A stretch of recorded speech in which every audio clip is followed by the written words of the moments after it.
Hello, everyone. Happy Friday, and welcome into yet another episode of Broncos Brawl, as this is episode number 18. As always, my name is Keegan Hartman. Make sure to find me and follow me on Twitter at KeeganHartman1. And as for my co-host, I'm delighted to be joined by the rest of the gang. Starting off, he played 6 seasons in the Mile High City, helped to win 2 Super Bowls for the Denver Broncos, being Super Bowl 32 and 33. Ladies and gentlemen, find him and follow him on Twitter and Instagram at BC_Chamberlain. He is Byron Chamberlain. How is the West Coast life, Byron? It is beautiful, man. The weather's great. I actually went to the beach yesterday out in Malibu. Oh, man. God. Yeah, it was great. Lucky. I know that they've got like strict guidelines right now in terms of, I was just watching the news and seeing all those guidelines that you have to abide by in order to even go to the beach. It's like, that's torture. Yeah, it's actually loosened up a little bit. So, a little bit. It was a good time though. Beautiful weather, beautiful day. So yeah, good stuff, man. Well, I'm glad you're doing all right. I'm glad you're having a great Friday, and hopefully the weather's nice. Hopefully it's nice like it is here. It's a solid 80 degrees and sunny. So hoping that everything is sunny outside in California. Anyway, glad to have you, Byron. Moving on, it would not be a show last but certainly not least. He is a former Mile High Huddle alumnus and a diehard Broncos fanatic.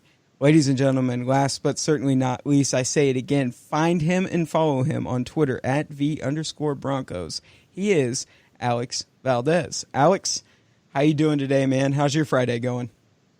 Balmy 75 degrees here. Was able to get out and actually see other humans outside of work. Man, it's been a good one. That's the spirit. Did you wear a face mask outside or anything? Of course, yeah. You can't go anywhere without it, but I do what I gotta. This is the new norm, guys. This is just torturous. So much for going out and actually having conversations with people without wearing face masks or anything, social distancing. Hopefully it gets over soon. I keep on saying it, but hopefully, a rabbit can dream. Let's let all this come to an end and get back to normal lives. That'd be nice. So, well, guys, we got a lot to get into today. Really not a lot. Everything's kind of come to a halt because obviously there is no rookie minicamp going on. So there really isn't much to talk about internally in terms of Broncos news. But we did take the time this week, and this was recommended by Alex. Great recommendation, by the way. We got a lot of feedback. We took to the polls, not really the polls. We took to Twitter last week and basically asked all of our followers to come up with some questions for us in regards to the Broncos 2020 regular season, and the feedback was tremendous.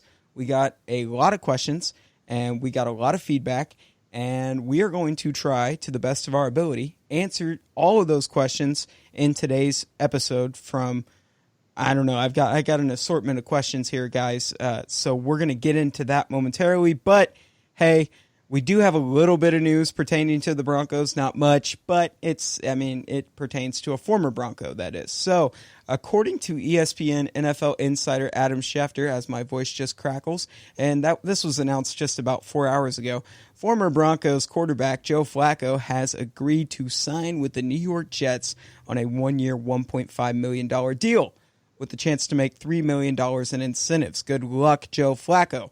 And that is for this upcoming season. Flacco obviously played last season for the Broncos after he was traded to Denver from the Ravens for the Broncos' 2019 fourth-round pick.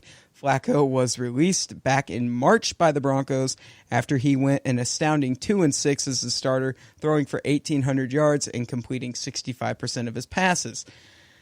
With Flacco being released by the Broncos, of course, that freed up $10 million against the Broncos cap.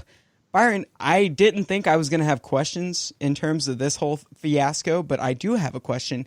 One thing that came to mind, and I'm going to go ahead and say this, just get this out of the way. I did not really, I don't like this person I'm about to, I like him as a player, but, I kind of don't because we defeated him in Super Bowl 50. But my biggest question from this, my biggest takeaway was, and I just want your input, Alex, feel free to add in on the back end, but why has a guy like Joe Flacco been signed by the New York Jets and not a guy like Cam Newton? Honestly, this is a general question for the both of you guys. I don't understand why a guy like Cam Newton has not been picked up yet, given how much success he's had. Joe Flacco hasn't played but 17 games in the past 2 seasons. So, Byron, I mean, you can start it out, man. Why is this the case? How come Cam Newton is not employed? Keegan, it's amazing. There's the old saying that great minds think alike. And the minute I saw this signing, that is exactly what I thought. I was like, wow, I can't believe that Joe Flacco has found a job before Cam Newton has found one. Cam being a former MVP of the league, like you said, led his team to the Super Bowl. Fortunately for us, unfortunately for him that he ran into that Broncos defense in Super Bowl 50. But he's a guy, that, suffered last year because of injury. And he says he's healthy now.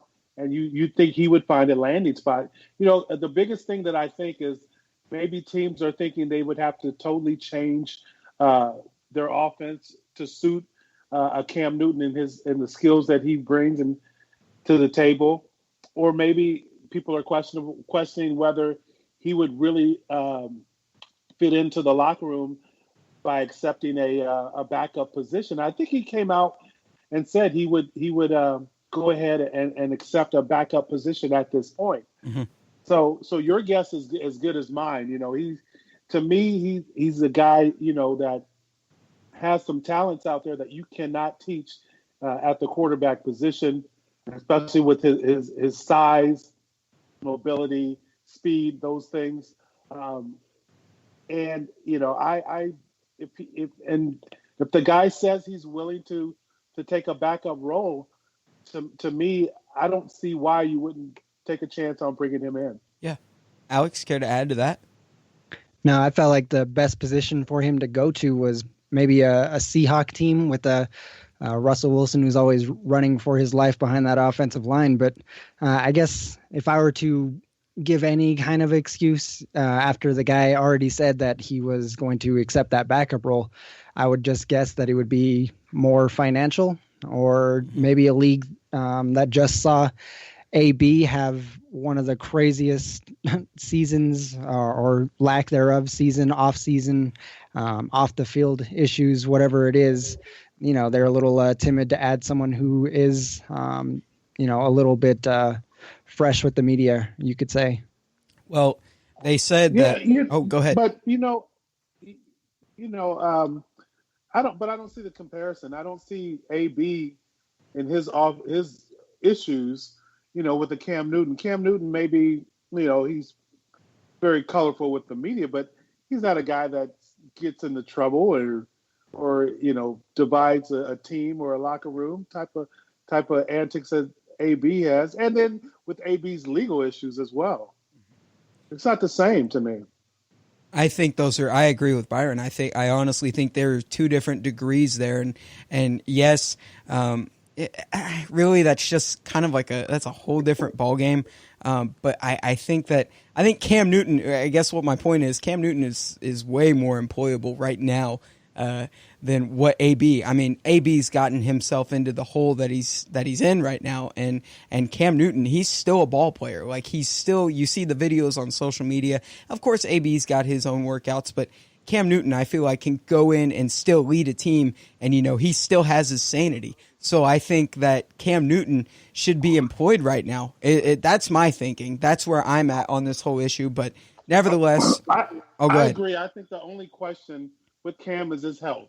Yeah, his health, and then his willingness to accept the backup role. And he said he's going to do that. He said, he's already come out and said he'll accept the backup role. Now, the only question to me now is his health. Is he healthy enough to add to your roster? Yeah. And if people, if you question this, Broncos Brawl listeners, if you question me, bringing up Cam Newton, this whole thing, honestly, he's a graduate of Von Miller University. So, I think there's my excuse for bringing him up. But nevertheless, getting back on track here. So, Joe Flacco, I guess the only connection here is Joe Douglas was the scout for the Baltimore Ravens. And so you bring in the veteran depth, and he'll compete for that veteran depth in the Jets' current quarterback roster. As of right now, Sam Darnold does have the starting role as projected, or so they say. So, moving on. Unless we had anything further to add to that, I think we can put a pin in that one if we'd like. We've already spent way too much time talking about Joe Flacco than I wanted to today. So I started it off wrong. All right, moving on.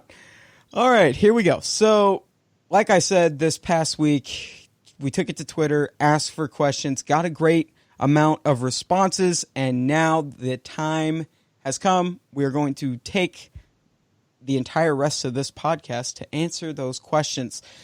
So I have a few here, and I'm going to go down this list here. I picked out a few to start out with, and I'm going through here. Excuse me, guys, as I'm trying to maneuver here. All right. So the first one I wanted to start with had to pertain with the running back depth. I thought this was a great question, and this was from @Broncos Hot Takes, and his actual name's Keegan. So not me. I mean, his name is Keegan. So first of all, great name, dude.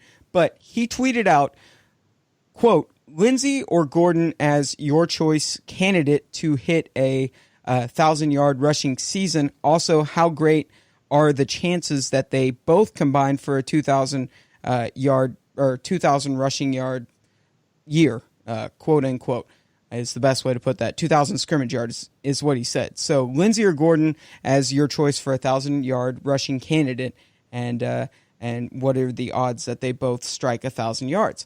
So Byron, I wanted to ask you because you were a part of a Super Bowl, or well, not really, you were a part of Super Bowl, but you were a part of an offense that was probably one of the most prominent offenses in terms of Broncos history because of what Terrell Davis, your good friend, was able to accomplish, especially in the 1998 season. He was a 2,000-yard rusher.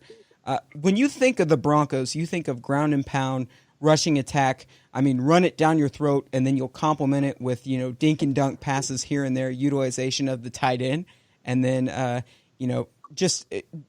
they see how fit, but majority of the time it comes from the running backs. They are the main workhorse of the Broncos offense and have been known.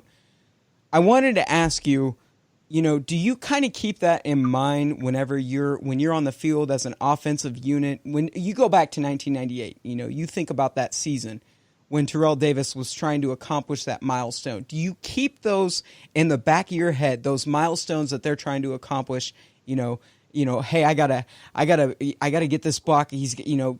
Does that really come to mind, or you just focus on the game and then those milestones come with time?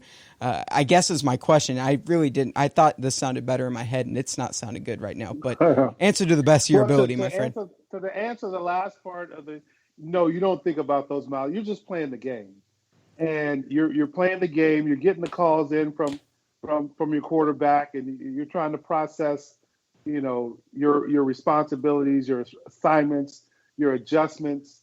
And so that's all you're thinking about. I mean, now when you're now, like, going back to 98, when Terrell was going for 2,000 yards, after every game, we kind of see where he was, the media would talk about it. So we kind of knew, and then going into that last game, we played Seattle. They actually had it on the scoreboard. Oh, Terrell needs 105 more yards. Terrell needs 98 more yards. So we could see it. We could see the kind of the countdown, and so that kind of put it in your mind.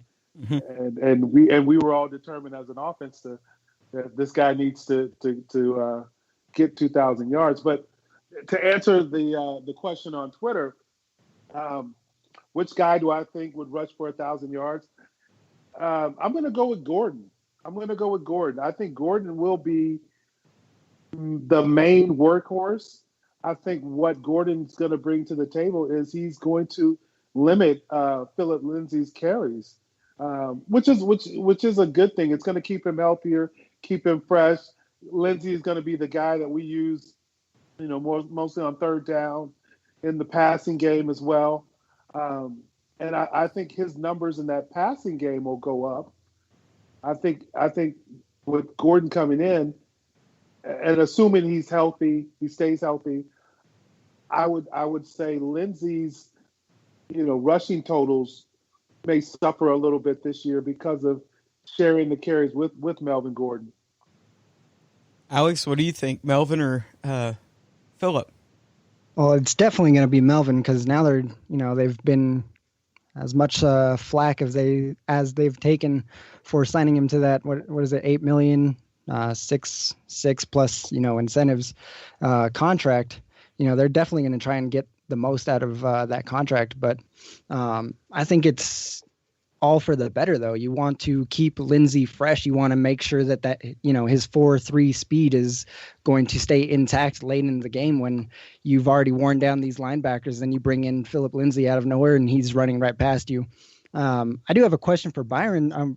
When TD was running for those 2,000 yards, Shannon Sharp is pretty famous for saying they felt like it was a team stat. Did you also feel that way? Oh yeah, we definitely felt like it was an offensive thing. Like, there's no stats for blocking, but when they talk about Terrell's 2,000-yard season, they obviously talk about our offense in that year. So we looked at it as, hey, we're doing this together. We're all about to rush for 2,000 yards, and that was kind of the mindset of our team. I will say this, going back to his Keegan's question on this one. So the last tandem, the last duo to reach 1,000 yards per running back, according to my notes, I have Carolina Panthers, the 2009 Carolina Panthers, being Jonathan Stewart and then D'Angelo Williams. D'Angelo Williams racking up over 1,100 yards, and then Jonathan Stewart racking up over 1,100 yards as well. And then to answer this question, I mean, going back to 2017, Melvin Gordon, that was his only 1,000-yard rushing season in his, this will be his 5th year in the league. He was drafted in 2015. So that was his only 1,000-yard rushing season. And then Phillip Lindsay comes into this season having the previous 2 seasons, he's ran for over 1,000 yards, but by barely. I think 1,011 yards in 2018, and then 1,035 or 1,011 last year, 1,035 in 2018, if I'm not mistaken.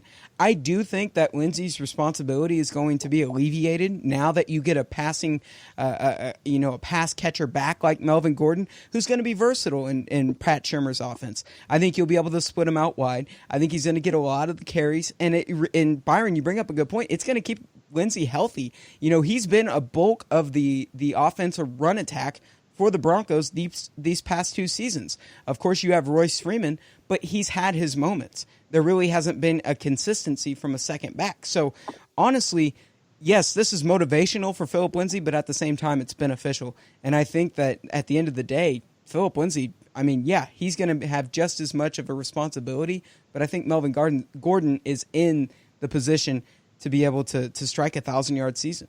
But it could be close. I don't think Phillip Lindsay, meeting that kid, the kid has a great attitude, man. And I don't think he's going to take it as a slight, if he gets less carries. I think he's going to take it as, this is what we're doing as trying to win. And, the thing that I looked, the original question was, which one would rush for 1,000 yards, or could it be a situation where we had, 2,000 yards out of combined out of both backs? What I really looked at the Broncos trying to do offensively is works towards some sort of balance. We look at what they did in the draft, getting Judy and Hamler, and the receiver from University of Florida, bringing in Alex O from Missouri. You already got Cortland Sutton. It looks to me that they're trying to find some sort of balance offensively where we don't have to rely, on the pass, but we don't have to rely on the run as well. We can, we're a threat in both of them, and we can do whatever we need to do to win the game. Yeah, 100%. Little fun fact for you, a little bit of trivia here. So I did bring up that stat about the last 1,000-yard running backs in the league was in 2009 with the Carolina Panthers. The closest duo to do it for the Denver Broncos goes back to the 2006, the Bell boys, Tatum Bell and Mike Bell. Mike Bell recording 677 yards, and then Tatum Bell recording 1,025 yards that same season. So interesting trivia for you. But transitioning, segue, so you kind of brought up a good point with all the weapons that they brought in, Byron and Alex, I believe you alluded to as well, but bringing in another question from a fan of ours who tweeted in, and a friend of the show, Mr. Josh Sherman, at Sherman721, tweeted, what type of offense do you think Denver runs this year? We got a lot of weapons all over the place. Do you think Denver focuses on the run more than airs it out? What do you guys think? Well, Josh, I'm going to leave it to these guys. Alex, I'm going to start off with you, a good friend of yours, Mr. Josh is, I believe. What do you think, man? Man, I've been watching this Pat Shurmur offense, or his Vikings offense and his New York offense, and I'm seeing, like, we want to paint him into a corner to where he's only running these 3 wides, 4 wides, but man, I'm seeing a lot of versatility here. He does like to run those dig routes, those crossing patterns on the outside. But I mean, this whole notion of him not running double tight ends, him focusing more on the pass, it's all just conjecture at this point, because I'm seeing the guy run about, I saw the stat with the Vikings, he ran 41% every time it was 1st and 10, or I'm sorry, 61% every time it was 1st and 10. So, I mean, the guy's committed to, like Byron said, is bringing in that balanced offense. So I really don't think we can really just, peg the Broncos offense as going to be, an air raid, let's throw out every single pass catcher we have kind of offense out there. I feel like we're going to see, a little bit something new, because I don't think Pat Shurmur is the kind of guy that's going to be like, you will run my offense, as opposed to I'm going to fit my offense to what you do best. Mm-hmm. Byron, what do you think? Yeah, and I already kind of answered that. I really believe that they're going to be shooting. We're going to be shooting offensively for balance. You look at us right now, and I know this will change, but we got 8 tight ends on the roster. So, there will be a point in time, I believe, that, like you said, we utilize what we have on deck, and so we've got some really good tight ends. So I believe you're going to see some of those 2 tight end sets. You're going to see some of those 4 wide receiver sets. You're going to see times where we line up in a heavy package and put Melvin Gordon or Philip Lindsay in the I formation and say, hey, let's try to run it down the throat. So you're going to kind of get a little bit of everything, I believe. But the main thing I think you're going to look for this year offensively is we're going to look for balance. I agree 100%, guys. I think, balance, you go back to the 2017 Minnesota Vikings. Here I thought, and Alex, you brought up a good stat. I actually had that exact stat in my notes for this conversation. 61% on 1st and 10. I believe the snaps went directly to the running backs. They had a running back trio. You had Jerick McKinnon, Dalvin Cook, and Latavius Murray. And shockingly, if I go back to the stat and I look at it, Latavius Murray led the way with 842 rushing yards on that season. But likewise, in terms of balance, you look at Adam Thielen, you look at Stephon Diggs. I'm looking over here at their receiving totals and statistics. Bear with me as I'm going down here to see what the yards were. Stephon Diggs, 849. Adam Thielen, 1,276. And then 8 touchdowns and 4 touchdowns for Thielen. So I think that balance is the perfect word whenever you think about a guy like Pat Shurmur's offense. And I don't think you will be able to anticipate what's going to come.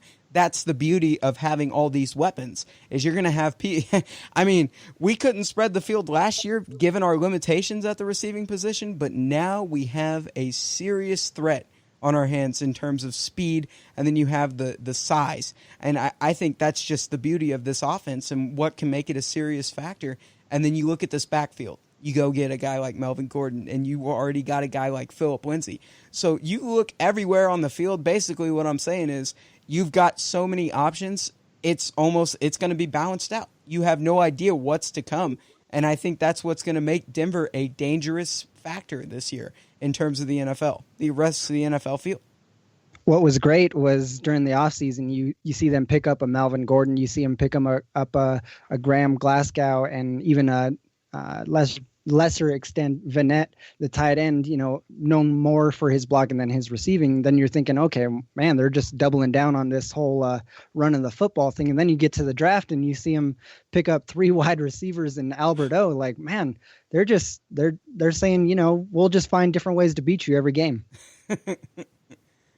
Yeah, it's amazing what they were able to accomplish. Definitely, you've seen a change, and what they've wanted to emphasize. You can clearly see that it's been the balance and versatility of their offense, 100%.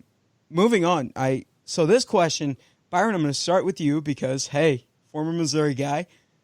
Could you see? And this one is from. Let me read this one. It's at Dr. Nugget. Really love that user. That is awesome.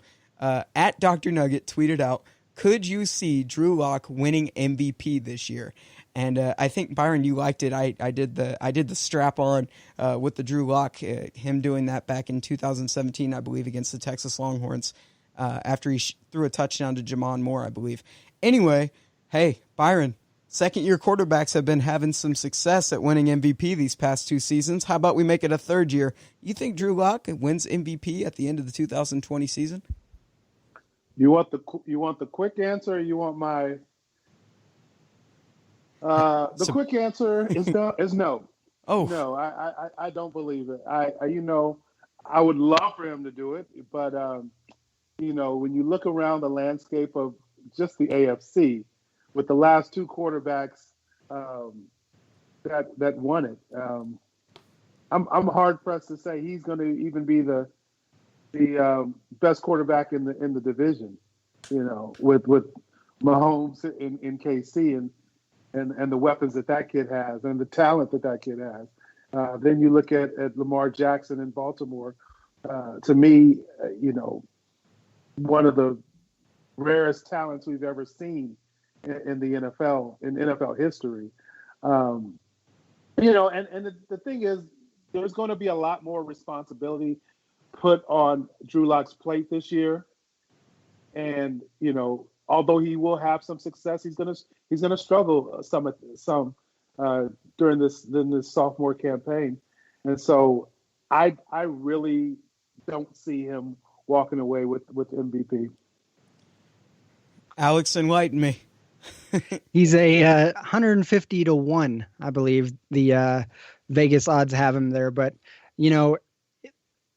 no, he's not going to be in the MVP discussion. He will be in the MVP discussion if he is the best quarterback in the AFC West. I can tell you that much. Yeah. Which, I don't think any of us see that happening. If he does outshine Patrick Mahomes, then he's got a real argument on his hands. But that's Super Bowl MVP, league MVP. Yeah. So I don't see that happening. But if he does, then we have one of the greats on our hands because Mahomes is just out. I concur with you on that one, brother, man. If it's hard to win the MVP when you're not even the best quarterback in your own division. And shockingly enough, guys, much to our surprise, the odds-on favorite for next season to win MVP is indeed Patrick Mahomes. So unless you come out and you figure out a way, let's just play the what if there was a game that you had to pick, Alex, I'll start with you. If there was a game you had to pick that might earn a little bit of the Drew Lock stock, if you will, if you're going to invest in him to be the MVP, what game on the calendar, theoretically speaking, does he have to come out and prove a point to really turn heads, I guess, if you had to make a prediction? Or I guess, does he have to play consistent throughout all 16? I guess that's a dumb question, but I thought it sounded better in my head. I'll still ask, what do you think, Alex? It would be Sunday Night Football at the Chiefs. Come on, we already know this answer, man. Byron, you agree? Yeah, that's an easy one.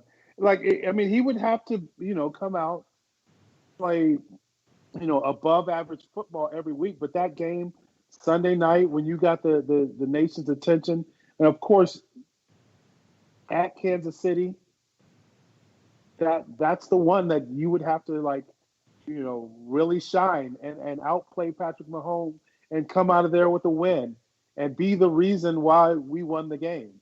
And it's super late in the season too, so you're also vying for a playoff spot. Yeah. Exactly. And it's one of those things that like voters will see, like you said, it's super late in the season. So one of those lasting impressions that voters would see. So yeah, that would be the game.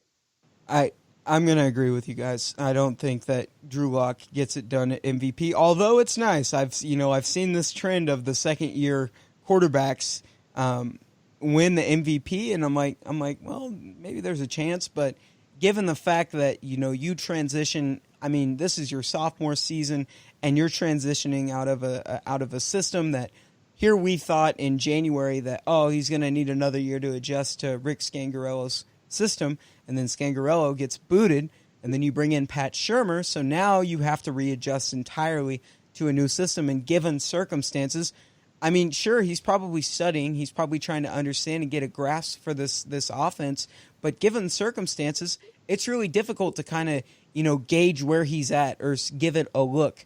So I think that given all the elements, all the factors that are going on right now in this offseason, I don't think that Drew Lock will win MVP. And given the strength of schedule, I think there's a lot for him to learn throughout the season, and he's going to have to grow. But I still think that he's going to prove a point, and I think that he's going to prove, I am the guy, and I think that he's going to solidify that there's a lot more growing, yet a lot more promise if you just trust me and give me the rock and let me do what I need to do. I honestly think that he will earn that a prominent reputation by the end of the season, if nothing else. I can give you the answer right here. When Russell Wilson wins an MVP, then we can start talking about Drew Lock winning an MVP. Oh, okay. All right. I like that. That's a shocking note right there that Russell Wilson hasn't been. Get that man an MVP. All right. Exactly.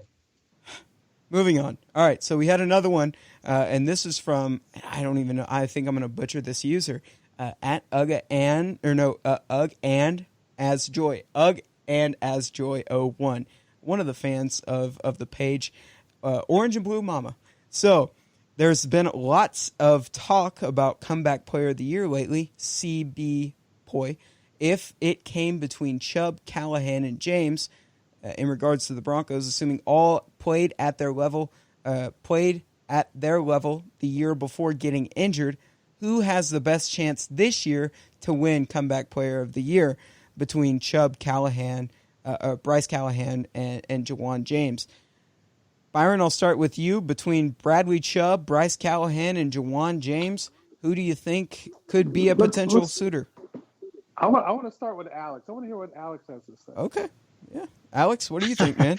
Well, I can tell you who's not going to win. So I can tell you James is on the field. He's playing at an all-pro type of level. There are, like Byron said earlier, there are no stats for blocking. So, even if the guy is doing his thing, he's not going to win. There's no flashiness in an offensive lineman there. And then if we're talking about Callahan versus Chubb, Callahan is a nickel cornerback. He should be playing inside. If they play him outside, I mean, that's great, but his skill set is inside. He's not going to see too many picks. And, when it comes back to comeback player of the year, you're looking at, the most flashiest type of player. And what's flashier than on defense than sacking the quarterback? Okay. All right. You filled in the blank there. Byron, what do you think? That's exactly where I'm going. I think I'd give it to Chubb. I think Chubb has, if he's coming back and he's 100% healthy, he's going to have a chip on his shoulder. He's going to have something to prove. And like you said, there's stats that you can't measure, and then there's flashy stats. And there's nothing more flashier on defense than a sack or a sack fumble or things of that sort. And I really believe that he's feeling like he's got something to prove. And if he's going to be healthy, he's going to be the guy. Guys, I can't agree more with you. I think Bradley Chubb, given the fact in 2018 came right out of the gate swinging in his rookie year, recorded 12 sacks. I believe it was 41 solo tackles and then 14 tackles for loss. Just going down the list here, reading some more notable stats: 2 forced fumbles, 1 pass defended. Yeah, I think Bradley Chubb, given the fact that, he sustained that ACL injury so early in the season, I think he's got something to prove. And now that you bring in a guy go ahead. Go ahead, Byron. No, go ahead. Go ahead. I was gonna just mention, you bring in a guy like Jarrell Casey, who yes, they do play DN and then outside linebacker, but you're gonna be able to you're gonna learn more technique. You're gonna be able to pick his brain, and then you're picking the brain of one of the greatest, if not the greatest, outside linebacker in the league, in Von Miller. I think Bradley Chubb has so much to prove, and honestly, there's gonna come a day where we look at his stats and I think he could be the next Von Miller, and this could be the season to prove it. I think he could be, better than Von Miller within the next 2 years. That's where I'm at on him. I think that Bradley Chubb could do it. So let me say this, because one of the things I think that he's going to benefit from is the fact that Von Miller feels like he has something to prove. There's a lot of people that kind of said, oh, he had an off year last year. And so I know Von wants to really come back and show how dominant he is, off the edge. And I think I think Nick or Chubb, I almost called him Nick Chubb. I think Bradley Chubb is going to benefit directly from that as well. Alex, care to add any more on that? You just going to leave it at the Bradley Chubb? You just Bradley Chubb your vote on that one? No, I honestly, as weird as this is to say, after Wolf just had a great season inside, I think their defensive line is actually better. So that interior defensive line with Casey and everything you added inside, along with Draymond Jones, another year under his belt, I think that occupies. You can get a guard and a center on one guy. That's no more double teams on Vaughn. Now you're just kicking out, a tight end to chip on Vaughn plus your tackles. I mean, you're leaving Chubb one-on-one for the first time in his career, hopefully for the first time in his career, more often than he's ever seen. So the guy's got something to prove. Vaughn is, like Byron said, Vaughn is coming out, and he's seeing, everyone saying, he's not the same Vaughn, or what was it, 2 years ago, let's trade Vaughn, all these dumb rumors out here. I think you're just going to get an amped up Chubb and amped up defensive front, which is only going to translate into sacks. Yeah, I think that it's too much firepower now that you bring in a guy like Jarrell Casey and his expertise at the defensive end position. Of course, you brought in a guy like McTelvin Agim for the D-line, and then you brought in the more towards the end of the draft, your last pick, you got Derek Tuska from North Dakota State, who will come in and bring depth at the defensive end under that was Jones, Draymond Jones. And then at the outside linebacking position for depth, you've got a guy like Malik Reed. Look, I think that double teams are going to be hard to... You have to pick and choose, because it's really going to be difficult where you need to apply the double team, because you have two powerful guys at the outside linebacking position for the Broncos, and then icing on the cake, you got a guy like Jarrell Casey. So offenses are going to have to pick and choose where they're going to have to apply those, and it's going to be difficult. I think that if one's not in the backfield, but the other's going to be in the backfield. So I think this is going to be something the Broncos have been waiting for, and then you bring in that finishing piece. I think Jarrell Casey was that missing piece in order to make this all happen. And ultimately, I think this defense is going to be, under Fangio's system, I think this is going to be dangerous. This is going to be scary, honestly. I mean, your best, I would say, just because, I feel like Shelby Harris was the more complete player, at least last year. Your best defensive lineman was Shelby Harris, and now he's not even the best defensive lineman on his own team now. That defensive line just got super good. Yeah, 100%.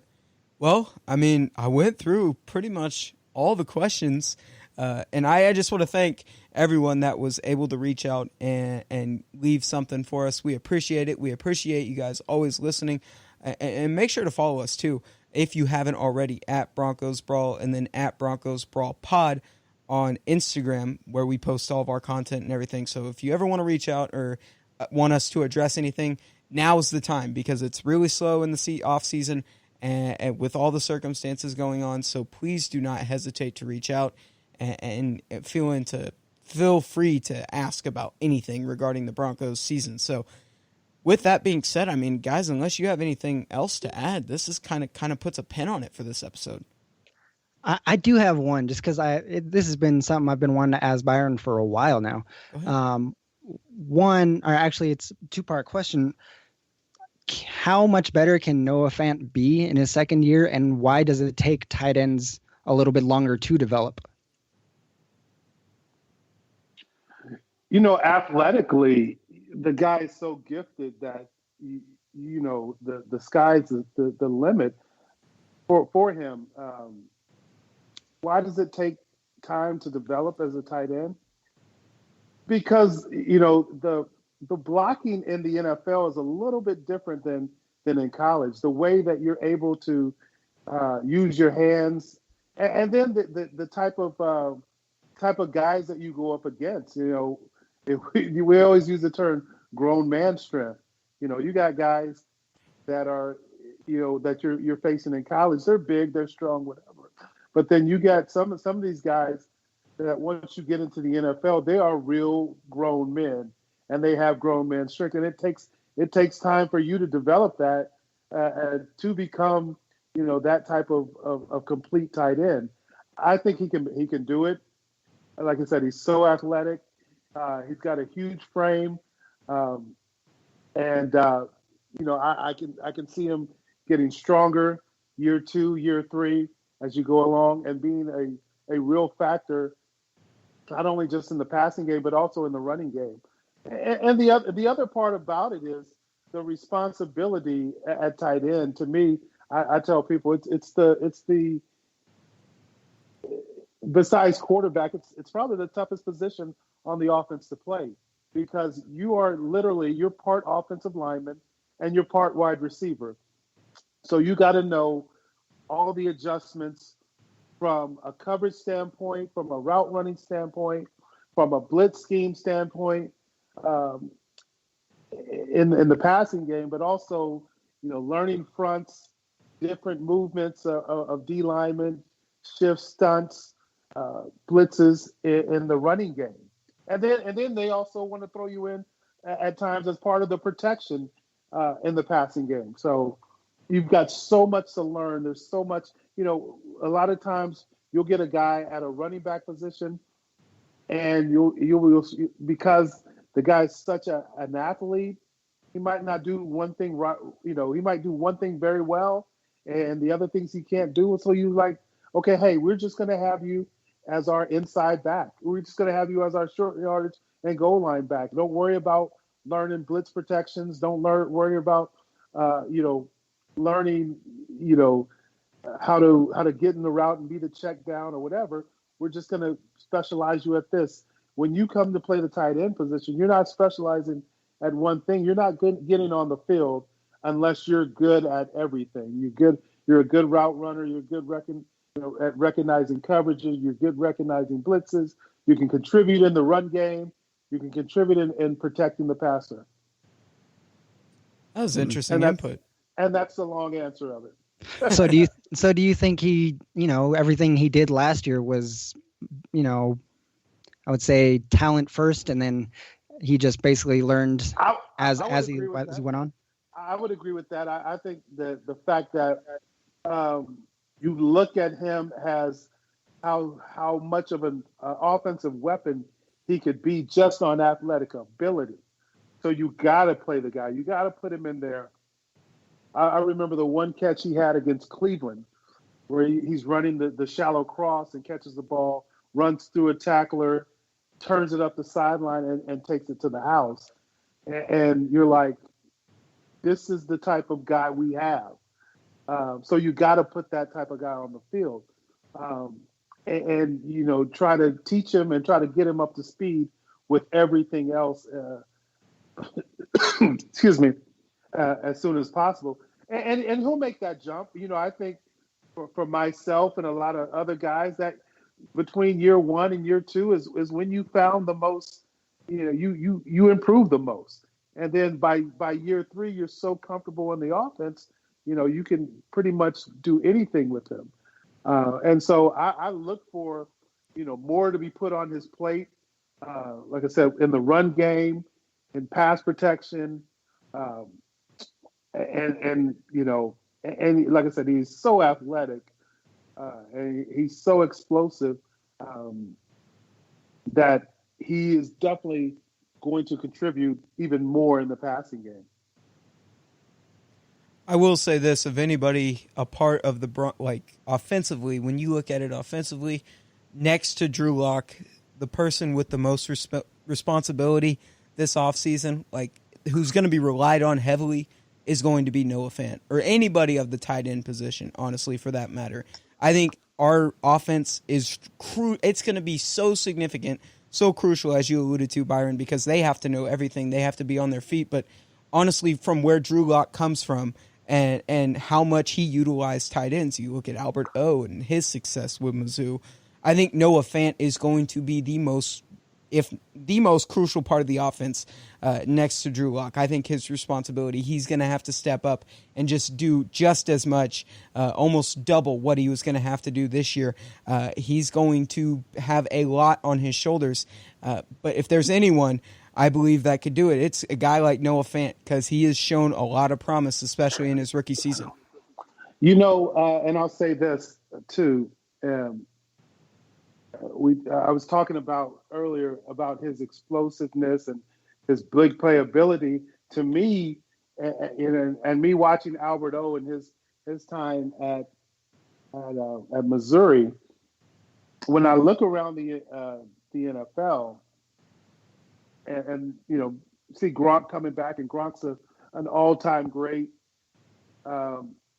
Jimmy Graham still holding on. You got other younger guys like Travis Kelce and Kittle who are at the top of the pile when it comes to tight ends in this league. But to me, we have the two tight ends that could take a ball and go 60 yards, go 70 yards. Noah Fant proved that already. Like I said, I described the one play against Cleveland. And Albert is the same type of guy. Albert's a guy that if he gets in wide open spaces, there's not many people who are going to run him down. The guy put up a 4.49 at the combine. Yep. Yeah, there's not many people, many linebackers or strong safeties who are chasing him or going to run him down. So to me, that big playability, is, and we talked about this earlier, that is going to be one of the reasons why you were going to see some two tight end sets out of our Broncos this year, and you're going to see some of those sets where they put both those tight ends in the game, and they just spread everybody out into an empty set and say, hey defense, let's see if you match up to this. I guess 3 words: second levels beware, because it's just going to be it's dangerous. Now, you've got the depth at the tight end, depth at receiver, just a buffet of weapons. So take your pick. Well, I guess that'll kind of conclude it, guys. We went over all the questions, talked about the tight end. Great question, great input, Alex and Byron. Great job, good stuff. Yeah, so that's going to put a conclusion to episode 18. And guys, just want to thank you for coming together on this wonderful Friday, being able to speak with me, and guys at home, thanks for listening. Broncos Brawl, Broncos Country. Make sure to follow these guys, my co-host, Mr. Byron Chamberlain, at BC_Chamberlain on Instagram and Twitter, and then Mr. Alex Valdez on Twitter at @the_Broncos. Well, thank you very much for tuning in for this 18th episode, and with that, I'm Keegan Hartman. Have a great day, guys.